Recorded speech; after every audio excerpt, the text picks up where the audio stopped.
नमस्कार दोस्तों, स्वागत है आप सबका आपके अपने चैनल धर्म और ज्ञान में। आज 28 अक्टूबर के दिन अब कुछ ही घंटे रह गए हैं और चंद्र ग्रहण जो कि साल का आखिरी और सबसे महत्वपूर्ण चंद्र ग्रहण है वो लगने जा रहा है। ऐसे में गर्भवती महिलाएं क्या सावधानियां बरत सकती हैं, इस बात के ऊपर चर्चा कर लेते हैं।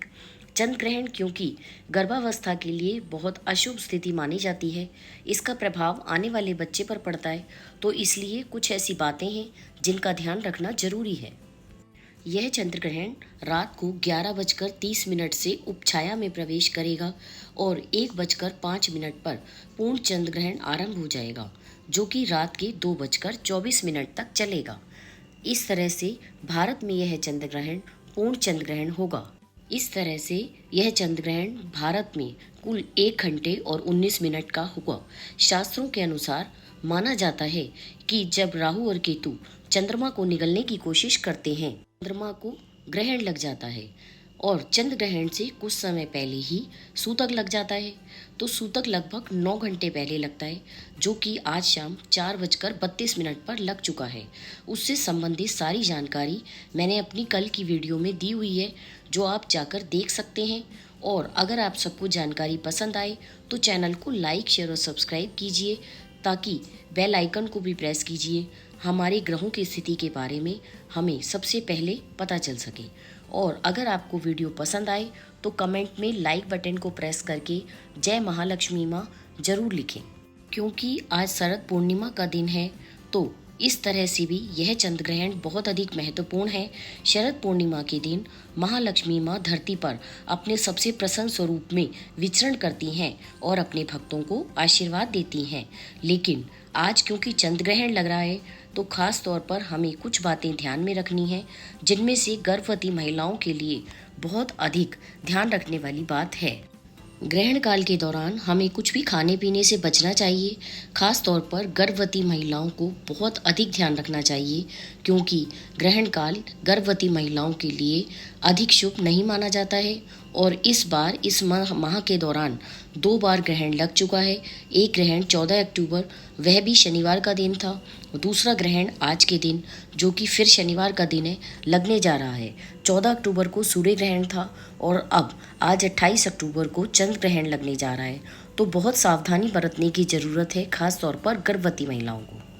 माना जाता है कि ग्रहण के दौरान चंद्रमा से कुछ नकारात्मक शक्तियां निकलती हैं और पृथ्वी पर विचरण करती हैं, जो कि गर्भस्थ शिशु के लिए अच्छी नहीं मानी जाती हैं और ये अपने दुष्प्रभाव उस पर छोड़ती हैं। इसलिए गर्भवती महिलाओं को खास तौर पर बहुत अधिक ध्यान रखने की ज़रूरत होती है। तो चलिए जान लेते हैं कि चंद्र ग्रहण के दौरान गर्भवती महिलाओं को कौन सी सावधानियां बरतनी जरूरी हैं, ताकि उनको और उनके आने वाले प्यारे शिशु को कोई नुकसान ना हो। सबसे पहले भोजन ना करना।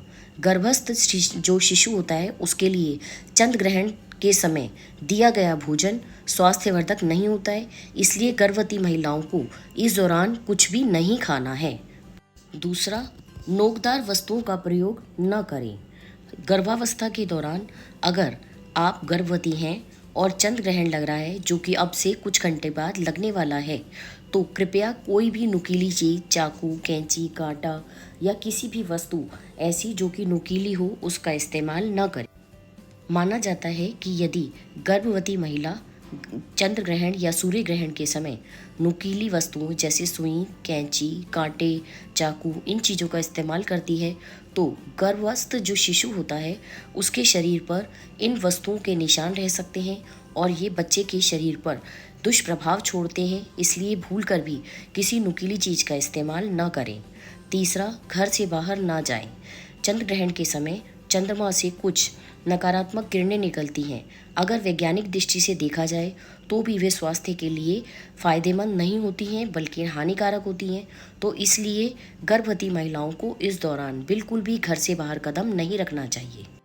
गर्भवती महिलाओं को खुद को और अपने गर्भस्थ शिशु को चंद्र ग्रहण के समय जो किरणें निकलती हैं उनसे बचाना चाहिए। तो इसलिए बिल्कुल भी घर से बाहर ना निकलें। इसके अलावा और भी कुछ सावधानियां हैं जिनको हमें ध्यान में रखना चाहिए। ये जो किरणें हैं चंद्र ग्रहण के समय जो नकारात्मक किरणें निकलती हैं वो आपके गर्भस्थ शिशु को नुकसान पहुंचा सकती हैं। तो बार बार मैं इस बात की आपसे प्रार्थना करती हूँ, अगर आप गर्भवती हैं तो कृपा कर घर से बाहर ना निकलें, कुछ भी ना खाएं, कोई भी नुकीली चीज़ का इस्तेमाल ना करें और कोई भी ऐसी गलती ना करें जिससे कि आपके बच्चे के ऊपर दुष्प्रभाव पड़े। एक और सावधानी जो गर्भवती महिलाओं को बहुत अधिक ध्यान में रखनी चाहिए कि उन्हें चंद्र ग्रहण नहीं देखना चाहिए। अगर आप गर्भवती हैं तो भूलकर भी चंद्र ग्रहण को देखने की गलती न करें। अगर आप ऐसा करती हैं तो आपके शिशु पर अवश्य ही दुष्प्रभाव पड़ेगा।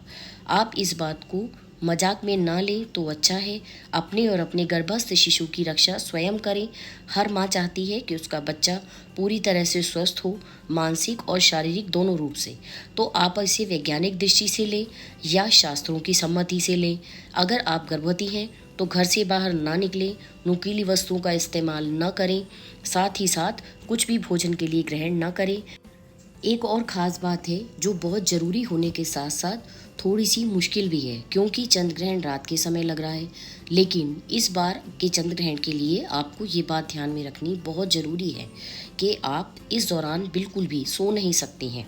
माना जाता है कि अगर गर्भवती महिला चंद्र ग्रहण या सूर्य ग्रहण के समय सोती है तो उसका बच्चा मानसिक रूप से स्वस्थ नहीं होता है। हर माँ चाहती है कि उसका बच्चा पूरी तरह स्वस्थ हो, तो अपने गर्भस्थ शिशु के लिए इतना उपाय आप कर ही सकती हैं। अब ये तो हमने देख लिया कि चंद्र ग्रहण के दौरान गर्भवती महिला को क्या नहीं करना चाहिए।